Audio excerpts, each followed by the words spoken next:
اهلا يا برج القوس. مش عارفه صوتي عالي ليه بس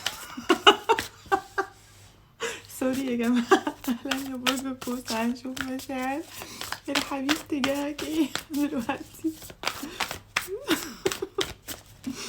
مشاعر الحبيب تجاه برج القوس. ايوه بص، هو طاقتك حاضره، ده انت وحشه جدا وبيحبك قوي وشايفك نصه التاني، ممكن سول ميت او توين فليم كمان. هي الطاقة واضح ان هي سعيدة اصلا. ده بيحبك قوي وعايز يتجوزك. انت انتصرت عليه في حاجة، مش مشكلة انتصرت عليه في ايه. بيشوفك نص التاني ونفسه يكبر معاك، يقضي حياته كلها معاك.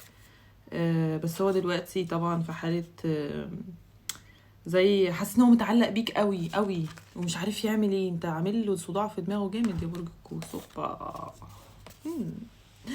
بس هو بيشوفك يعني توين فليم فعلا. لا قرايتك ايه ده، ايه ده، حلوه القرايه دي، احلى قرايه. بص الكروت كلها سعيده. طب تعالى نشوف نوايا تجاهك. نوايا ده بص جاي لك رهوان رهوان، وعايز يبني معاك العلاقة دي. لو انتوا زعلانين من بعض هيجي يصالحك ويبني معاك العلاقة دي واحدة واحدة، وعايز يرويها كده.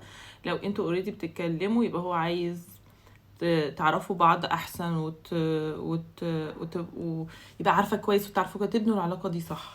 ده بيحبك قوي يا برج القوس. بس قريب جدا هيبقى فيه سعادة، هو نفسه يخلف منك كمان يا برج القوس. ايه ده الحلاوة دي. اهم حاجه ليك يا برج القوس ان ده انت بقى، ها ده انت.